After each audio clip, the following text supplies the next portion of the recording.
All right, everybody, I'm Sal Cincotta, and today I'm here with Rebecca. We are here in Missouri, in the middle of nowhere, and a lot of sunflower fields. I keep saying seeds, I don't know why, but a lot of sunflower fields that are here. But little did we know that sunflowers grow with their back to the sun, creating all sorts of lighting issues if you're trying to shoot it at around 3:30, 4 o'clock in the afternoon, which is what it is right now. So what we did was we went and found some open shade.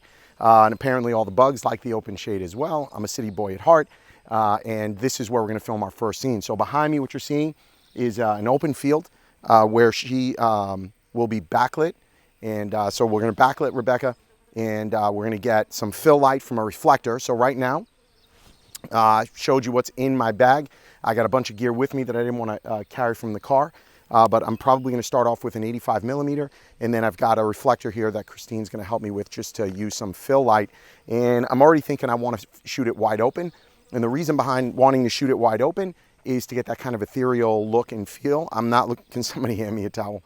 Sorry, guys. I'm not looking to get everything in focus. I really do want a shallow depth of field. Excuse me.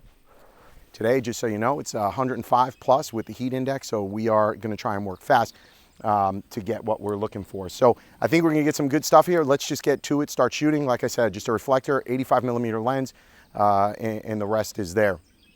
Oh, girl, this looks amazing. The important part to take away from this is to understand that the quicker you can move, you take a lot of the elements out of the shot, right? So this is a hot day. We've got a model, we've got our subject, we've got our senior, we've got our bride, and even on a hot day, we have to be able to create amazing images, regardless of temperature. And so it becomes very important that you are comfortable with your light, comfortable with your setup, and you understand what you're going to do before you actually do it. Right there, Rebecca. Beautiful, beautiful. Go off to your left again and chin down. I like that. Hand on. Right now what I'm doing is I'm explaining to the model where the light is. I think it's very important to over-communicate with your subject so that they understand what they can and cannot do.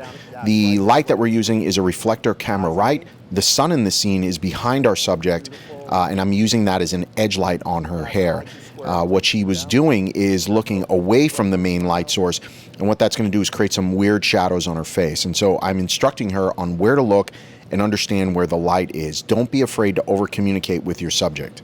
Right here, you can see exactly what I'm saying. I'm shooting at a very shallow depth of field, so we're wide open, and what it's doing, it's just really making the subject pop off that background, right? We don't want them to get lost in the trees, which is very easy to have happen on a shoot like this.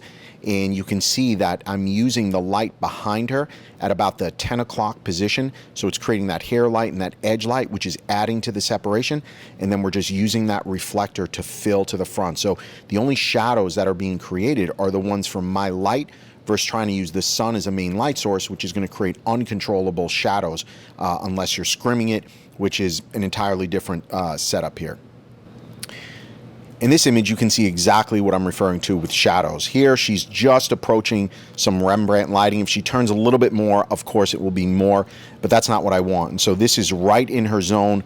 I position the light so she could look at camera, and I can still get some depth and shadow. Shadow's good. It's going to shape the face, right? So I'm not looking for flat lighting here, and it's giving me exactly what I wanted. Her face is popping. I'm over-communicating with her. I'm telling her what looks good. I'm encouraging her to bring her chin down to camera. Something else we see happen a lot is subjects don't know where to look, and so you've got to communicate with them what you're looking for. It's going to make for a great final shot. Gotta be consistent with that light, Chris. Looking off and away. What you just heard me say is I'm instructing my assistant to hold that light consistent. And so this is something else I see, if you're going to have a good assistant with you, they have to understand light. And if that light keeps moving, you're going to get unpredictable results. And so this is an assistant who does know what they're doing, but even then they're drifting because they don't see what you see in camera. And so again, communication is a big part here, and you're going to hear me repeat this over and over again. Communicate with your subject, communicate with your team, and you're going to get the results you're looking for. So I'm going to switch lenses here. I've already gotten 160 different frames. I'm overshooting because I'm at 1.2, but now I'm going to switch to my 7200, just kind of crush the background a little. Chris, What you'll I'm gonna notice cheat you here is I left had a her little put bit, some 'cause sunglasses you're giving on her split light. and adjusted the light left more. And the reason I did that is because now I'm shooting with a 7200. I'm going to be a lot closer to her, so bad lighting is going to be much more obvious. And because I moved that left a little bit more, it's closer to her line of sight.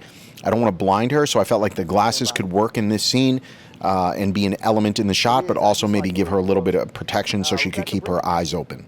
Rebecca, bring your face left a little bit. Right there, beautiful. Yeah, grab the glasses, having fun with it.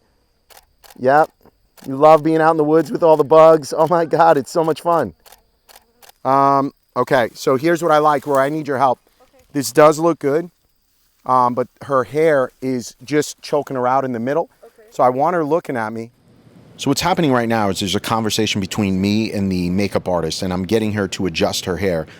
Hair is probably one of the most difficult things to fix in post-production, and so if you've got a bunch of strays or hair is choking them under the neck, it's better to get this figured out in the field than worry about it in post-production. That mindset of fix it in post is a very dangerous one unless you want to spend hours upon hours in Photoshop, making your job that much more difficult. It is much easier for you just to have somebody fix what you see right then and there in the field. So try to get it right in camera. It'll save you hours of work in the long run.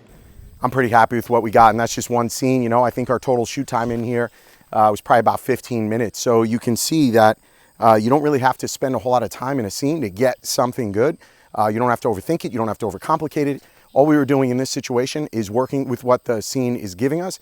And right here, the scene is giving us natural light as a back edge light, and then the front light is just a silver reflector, and that's it. And these portraits, I think, are beautiful of her, and it's hot, so working faster is even more important. So let's get on to the next scene.